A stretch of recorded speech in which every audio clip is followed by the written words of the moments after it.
Some examples of that. I told you I came from Scotland, and there's Scotland up there on the left. But what I didn't tell you was, my father came from another country. My father came from Ireland, and so did my mother's people. So growing up in Scotland, you know, I never felt as if I belonged there. I didn't have a Scottish name. We didn't have a Scottish tartan like the other people. My accent was a little different because my father was Irish. So I never felt as if I belonged. Every summer I went to my grandparents' farm in Ireland where I had 27 first cousins, and I loved it. But guess what? I didn't feel as if I belonged there because they called me the Scottish one. And so much as I loved it, I still didn't feel as if I belonged.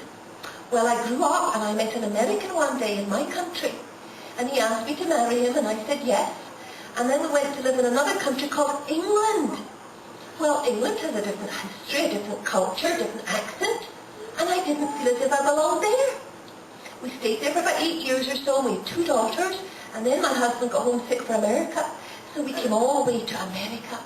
Now, I feel as if I belong here now, but when I first came here, you all spoke with a funny accent, and you had different words for different things. You called the stuff you put in your car gas, and I called it petrol. And you called the kind of cookies you have as a treat, I would call them biscuits. And you called what I would call scones, you called them a biscuit. So it was very confusing for me, and I didn't feel as if I belonged here. The colour of my thought dyes my soul, the colour of my soul dyes my story. Who in the Giant King didn't feel as if he belonged? Yes. Exactly, the giant, because why did he not belong? What was different? Why would the people not let him join in? Yes.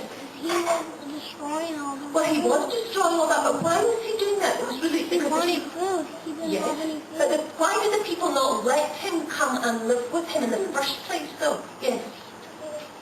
Exactly, he was too big. You know, when I was a little girl, my brothers wouldn't let me join in their games because I was too little, or because I was a girl.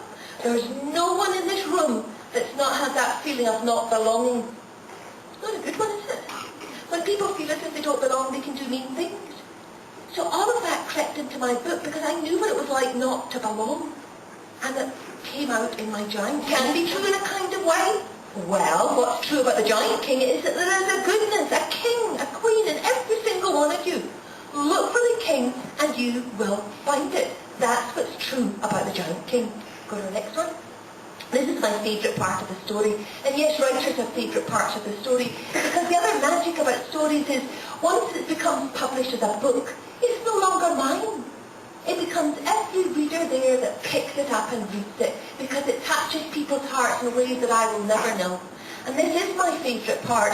And let me just read it to you and I'll type by it. It is the children that believe in covering the giant, not the grown-ups. It's the little girl who wants to love the giant into their town and into their village, not the grown-ups. And I love that, because it shows you don't need to be a grown-up to be kind. It shows that you don't need to be a grown-up to change the world, because kindness changes the world.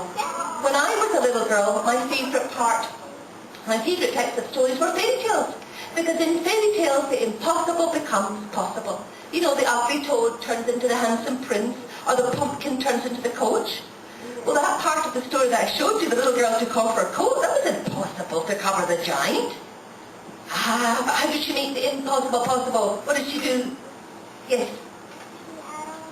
Exactly, she called all her friends and together they made the impossible possible. And I love that, because when we join our kindnesses together, we can do wonderful things.